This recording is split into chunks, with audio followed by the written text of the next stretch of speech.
लोग कहते हैं ये 16 दिन अच्छे काम नहीं करना चाहिए, 16 दिन ये मत लो, 16 दिन वो मत लो। कौन सी पुराण में लिखा है?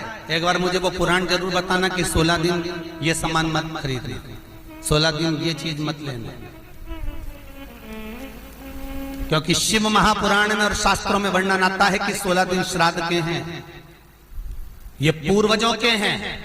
आप पूर्वजों का नाम लेकर अपने पितरों का स्मरण कर कर तुम्हारी मर्जी पड़े वो खरीदो, तुम्हारी मर्जी पड़े वो ला, पर सबसे पहले उन पूर्वजों को सम्मान पूर्वक वो वस्तु समर्पित कर दो कि आपकी है, आपको संभालना है, आपने दी है, आपके द्वारा आई है। पूर्वज खुश होंगे। तुम्हें बढ़ता हुआ देखकर तो पितर खुद आशीर्वाद देते हैं। कौन माँ होगी जो अपने बच्चे को बद्दुआ देगी? कौन पिता होगा जो अपने बच्चों को बद्दुआ देगा? अगर माता पिता बेटे को गाली भी देते हैं, बद्दुआ भी देते हैं, तो बाद में रोते हैं, आंख में से आंसू निकलती है। एक माँ अपने बेटे को चिल्ला देती है तो बाद में रोती है। अगर माँ अपने बच्चों पर हाथ उठा देती है तो बाद में रोती है। तो क्या मरने के बाद पितर तुमको बद्दुआ देंगे? नहीं, पितर आशीर्वाद देते हैं। बस इतना जरूर कहते हैं कि मैं छोड़ कर गया था रे, मैं तुझे देकर गया था रे, मुझे भूल क्यों गया? तू थोड़ा देता क्यों नहीं है? मेरे को अन्न का भाग देता क्यों नहीं है? बस वो याद करते हैं, वो आपसे मांगने की, क्योंकि आप उसके पुत्र हो, आप उसकी संतान हो, आप उसके वंश के हो, आपसे ललकता है उसको। किसी दूसरे से नहीं। इन लोगों का प्रश्न होता है, गुरुजी हम 4 भाइयों का परिवार है, पर पितृ दोष मुझ पर ही क्यों आ रहा है?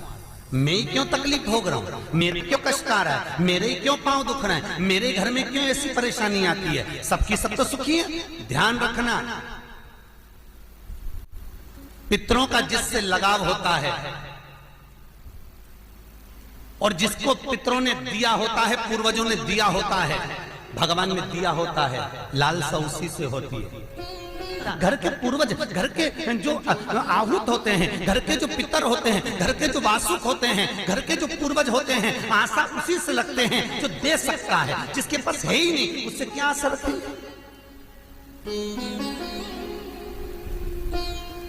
जिसके पास कुछ है ही नहीं उससे आशा रखना क्या? जिस दिन तुम्हारे पूर्वजों का श्राद्ध है, तुम्हारे पास में खिलाने के लिए अन्न नहीं है, तुम्हारे पास देने के लिए दान नहीं है, तुम ब्राह्मण को घर में नहीं बुला सकते, तुम कुछ भी नहीं दे सकते, तुम्हारे पास देने के लिए वस्त्र नहीं, आभूषण नहीं, कुछ भी नहीं, मत दो।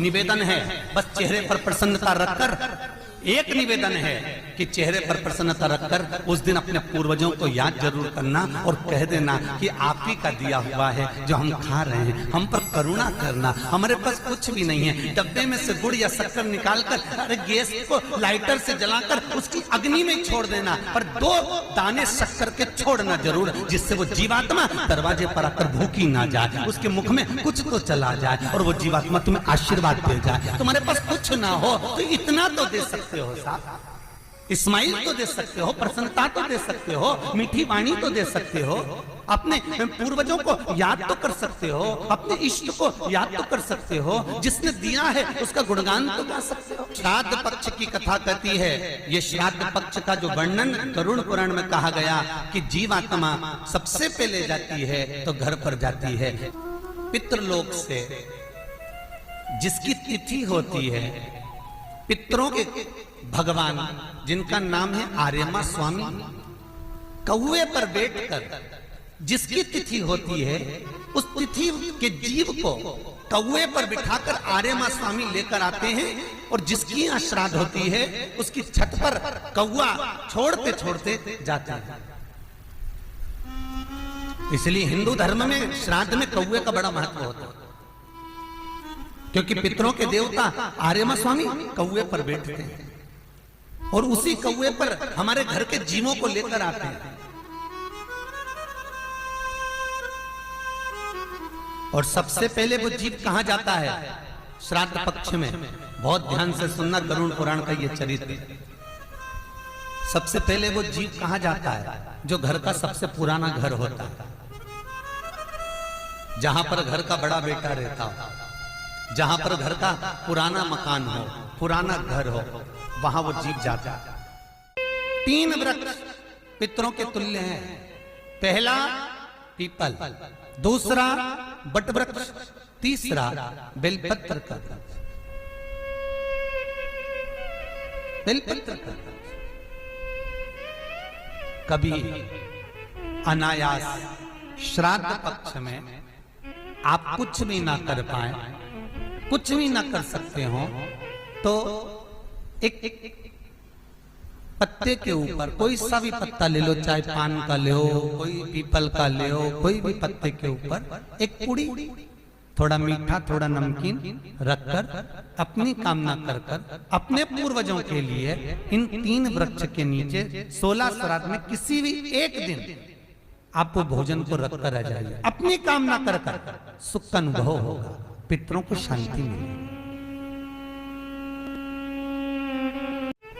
3 वृक्ष पितरों के तुल्य हैं। 3 पक्षी पितरों के तुल्य हैं, कौवा, हंस और गरुड़।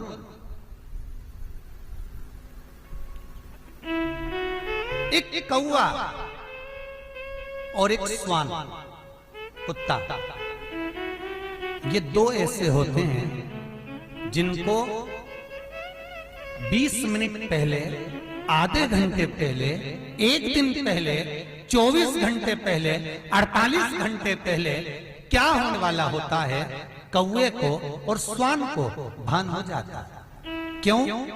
क्योंकि ये यमलोक में जहां यमराज निवास करते हैं, श्वान और कौवा उस स्थान का भाग ग्रहण करते हैं और इनको ये ज्ञान पूर्व से यमराज से प्राप्त होता रहता है, पूर्ववहन होता प्राप्त होता रहता है।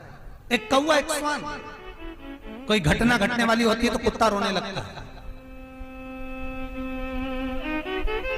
कोई घटना घटने वाली होती है तो कौवा आकर बैठ जाता है, कोई आ रहा है तो कौवा आएगा, कोई भाव सूचक है तो कौवा आकर बैठेगा। दरवाजे पर कैसे, उसका भी भान है, अटारी पर कौवा कहां बैठा है, दरवाजे पर कौवा कहां बैठा है, किस स्थान पर कौवा विराजमान है, उसका भी भाव हमारे शास्त्र में वर्णन है।